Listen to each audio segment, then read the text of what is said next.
I wanted to ask what the status of Armadillo is right now, what your plans are for the coming year.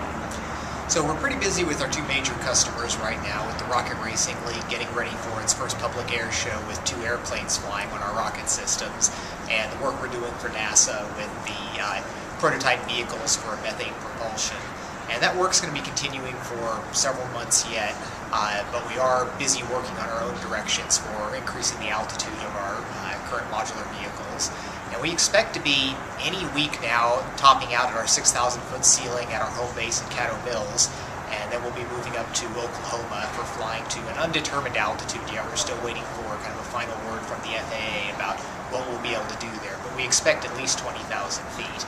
And the same vehicles that we've been flying now for a few years should be good for in excess of 100,000 feet altitude when we fly them at an appropriate location, which will probably be in New Mexico. So if, unless we get too busy servicing all of our customers, we should be doing that by the end of the year. Oh. So how does Armadillo stand as a business right now?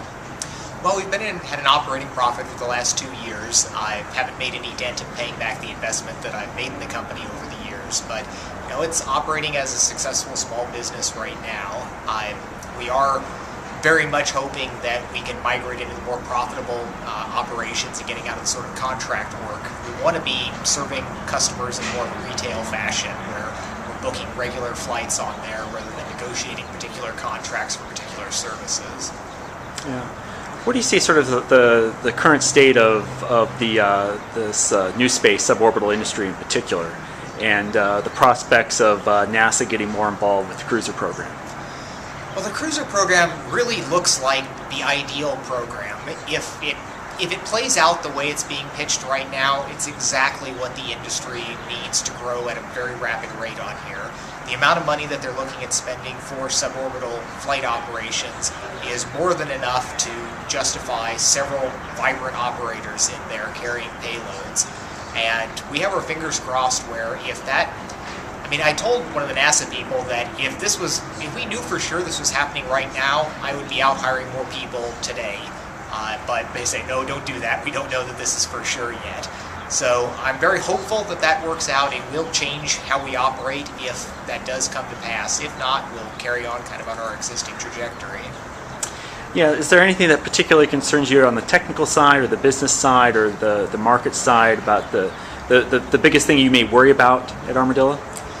Well, we're still working out the descent issues on the technology side on there, where we're not positive that if we're coming down with a stabilization broke, how far we're going to be from the launch pad, whether we're going to be able to do a powered return exactly to where we lifted off, or whether we're going to have to go out and recover vehicles in the field. So that's a little bit of a concern there. I don't have a lot of concerns in terms of structures and propulsion. I think we've got that pretty well in hand. We're improving things a little bit here and there, but we think that the solutions that we've got now look pretty darn close to what we're going to need for commercial operations.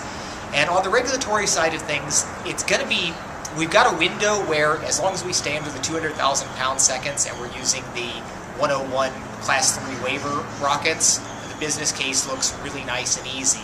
And we can do some significant flights on that, but eventually when we need to be going all the way to 100 kilometers with larger payloads or people, we're going to need to take the step all the way to a launch license. And while we were sort of the trailblazers on the experimental permits and the Class 3 waivers, we have not yet tried to apply for a launch license, and we expect that to be an involved process, although at least on that one other people have gone through it before us, so we won't have to necessarily be the pioneers with the arrows in our backs. Yeah. So where do you see Armadillo in a year or 2 years' time in terms of what the company is doing if you reach suborbital flight operations or anything like that?